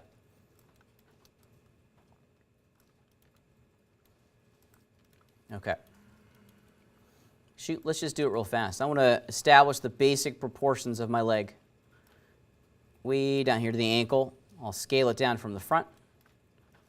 Let's turn on X-ray real fast. Look at it from the side. Do the exact same thing.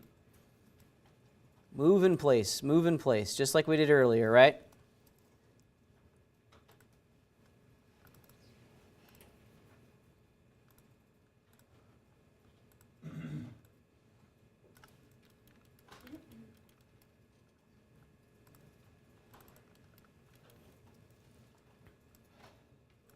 Hold on the D key, just like we did. Scale it in position. And while we're here, let's get rid of the caps too. Taylor ran into a bridging problem that was resolved the moment he got rid of the caps on his cylinders.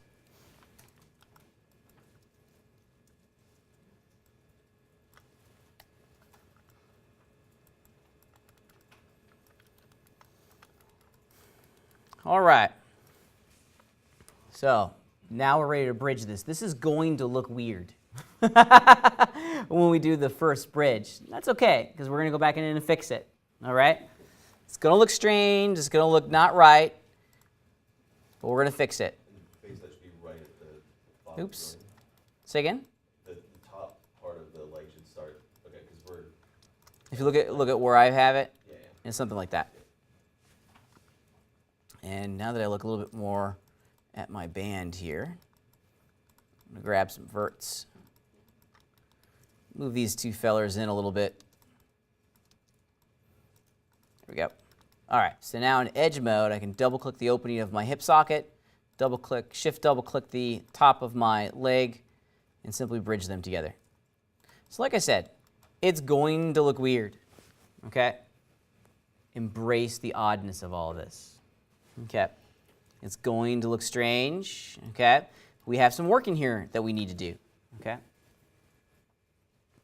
Now there's a couple ideas that we're looking to resolve as we go through this process. First and foremost, maybe we need to start ironing out the location of some of these verts to make it work, okay?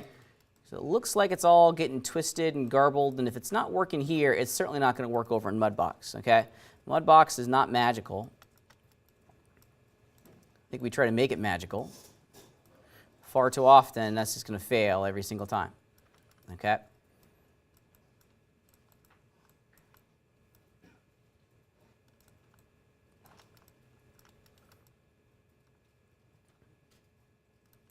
Let's see.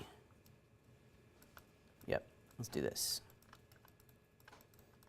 This kind of goes back to that idea of evenly distributed as much as you can. As much as you can. Okay, I'm going to see if I can get this to work the way I want it to work. And it's really the inside verts. It's all of these that need to be evenly distributed. Okay, I'm going to see if I can get rid of some of this swirling that I'm experiencing at the moment. Okay. Yeah, that's better.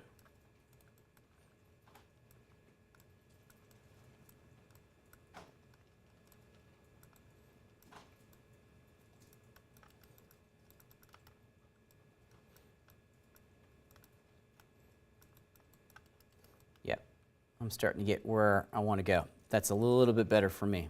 I've resolved some of that swirling. Now let's look at reference, because once we put it in, we got some big decisions in here that we're going to make. Okay. At this point, we have to start asking ourselves, how do I want the flow of polygons to go across my mesh? Okay. Because right now, I could certainly go in with multi-cut and get another edge loop like this. Okay. That would work. And that's not in itself a bad thing, right? Because I can just start working with these verts, all of these guys in here. Okay. Start moving and sculpting and getting them to look how I want. That's absolutely fine. You could do that. Okay.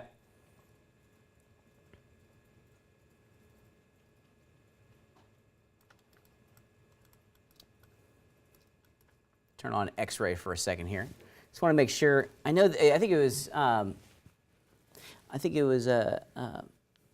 Miss Stacy that was saying that she was having a hard time kind of decoding a lot of this, and I get it. Right? When you're in X-ray with all these edges right on top of each other, it is at times difficult to see and understand what it is that you have selected and spatially where it is existing on the model itself. That's why these quad views are really, really valuable, right? Because now I can leave one as like this, okay? I can leave one X-ray off. I can understand its role like that one, and then I can down over here, oops, a little too close, make a decision as to where that needs to be to reference. Like I don't have it right, okay? Same with its neighbor down here. I don't have that one where it needs to be, okay? Okay.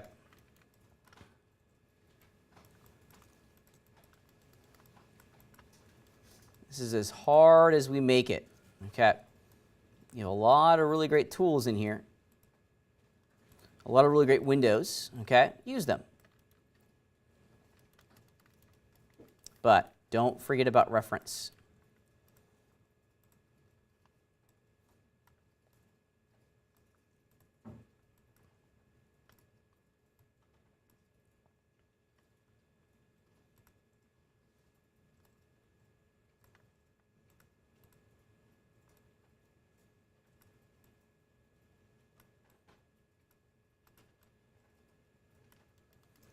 Okay. I have a tremendous amount of work left on mine to finish, right? But we're starting to get the illusion that we're after, okay? I got a lot of vert pulling to go in. One other thing that I would recommend that you look at, again, is trying to get all the polygons as evenly distributed as you can. If you look at the shapes right now, I got a whole bunch of small polygons up here, and then I got some gigantic polygons down over there, right? We want to start relaxing these a little bit and smoothing them down so that they can flow a little bit more consistently across the mesh itself. Some folks like to manually vert pull, and I don't have a problem with that. I'm an old school guy, so I'm used to just grabbing a vert and pulling it down, okay? Last time when we were working on the snail, we introduced the idea of a really great tool called Quad Draw. Now, we're going to talk a lot about Quad Draw in the not-too-distant future. This is actually our retopologizing tool, where there's a fantastic feature of Quad Draw that allows us to smooth out the mesh, okay? So if we turn Quad Draw on, and again, we're going to have a lot of time to talk about Quad Draw. Holding down the Shift key, see how it starts to average out the size of all of our polygons, okay? Over here, you also have an auto lock for the edge, okay? Maybe we want to do, we don't want to, sorry, I'm not doing a great job of talking at the moment. As I hold down the Shift key and drag out, see how the border verts are not moving? Only the interior verts are moving. Hold down Shift and I'm relaxing it, okay? Only the interior ones are moving around. You can change that functionality right here in the Quad Draw tool properties. It's on auto lock at the moment. You can do all verts. You can go in and smooth out the location of all the border verts if you'd like, okay?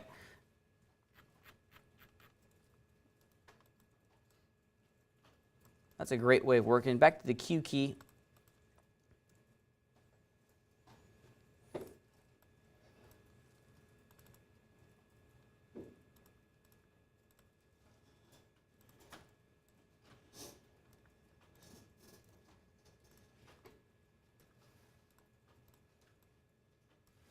when everything is nice and distributed, okay, your sculpting experience is going to be much, much better, okay?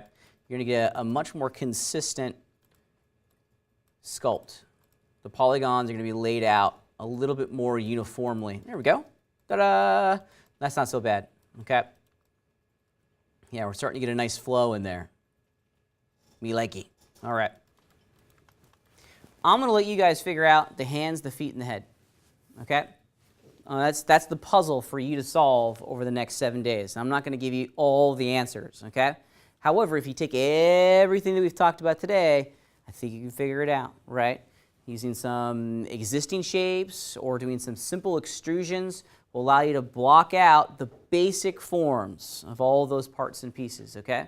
Now for the head, try to get some ears in there, okay?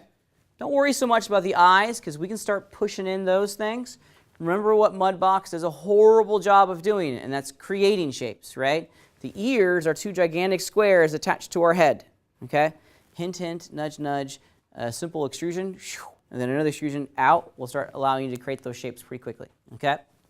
What was the path for doing relaxing? The shift key. The shift key with quad draw will allow you to start relaxing all that stuff out. The final thing that we want to talk about, okay, is completing the body, right? Because right now it's only half the body. We need a complete body. So we need to mirror this geometry over. Now in Maya, there's some consideration that we need to do. And we've got to be very careful with how we're walking through this mirroring step. As a reminder, in Maya, we mirror objects, okay? So the entirety of that object is going to get mirrored across the axis, okay? So I'm going to pretend that I'm done. Clearly I'm not.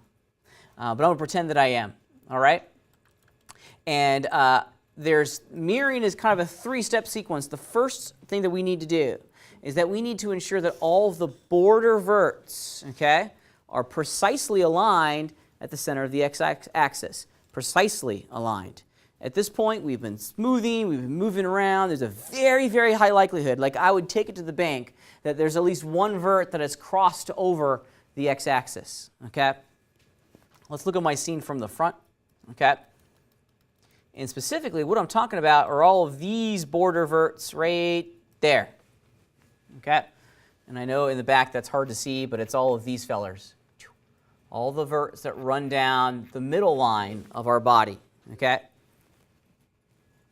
I need to make sure that all of these guys are precisely at the center of the x-axis, okay?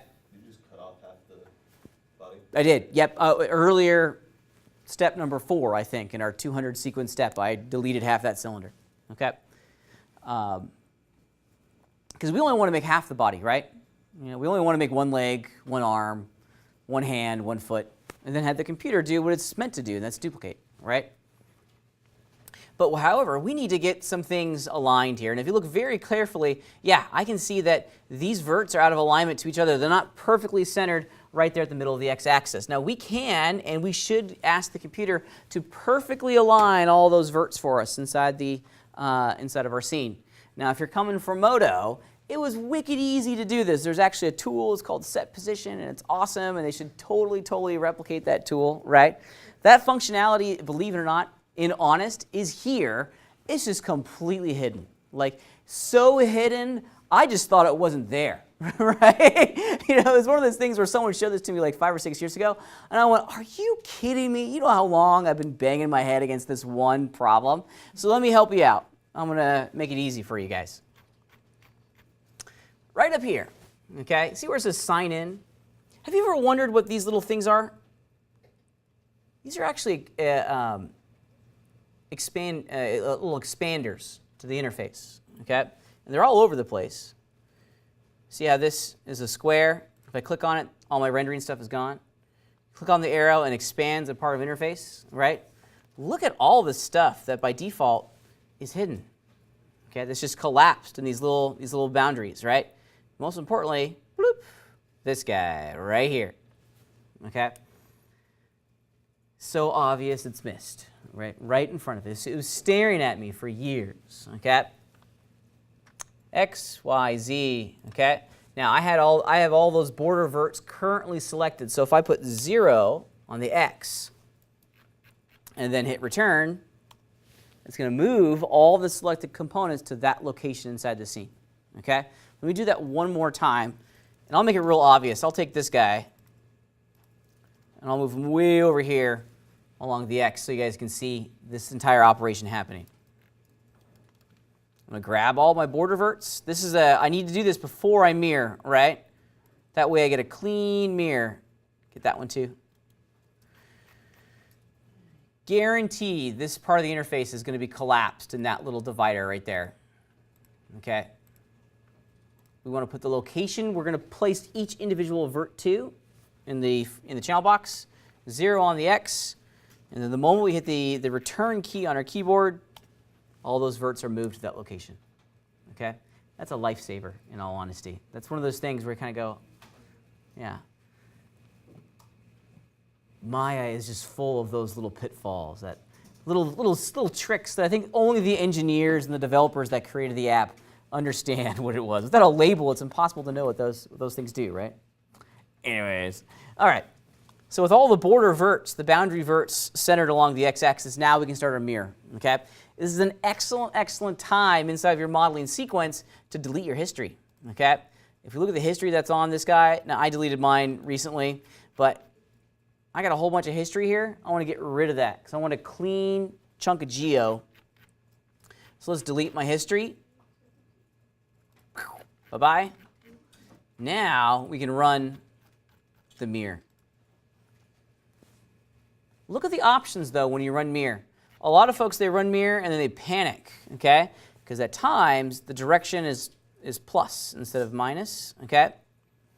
Often this is what you get when you mirror something in Maya, because the default direction is on the positive side of the x-axis, or the positive side of whatever axis that you're mirroring along. So it likely you'll have to change the direction to negative, okay? And I get what I'm after, yay! Hit the Q key, life is good. Does not look good at all, okay? It's a mannequin, right? Okay. This popped up during office hours and in the lab last week. This is fun down here, isn't it? Look at all that. Press 3. You could plus 3. What's 3 going to do? Subdivide. Yeah, 3 is going to subdivide. Yay! This is a great way to test to see if you have a hidden vert, and I think I do. Oh, just a bad mirror. So I got some sins that I need to resolve up here at the top. I got to figure that out. Yeah.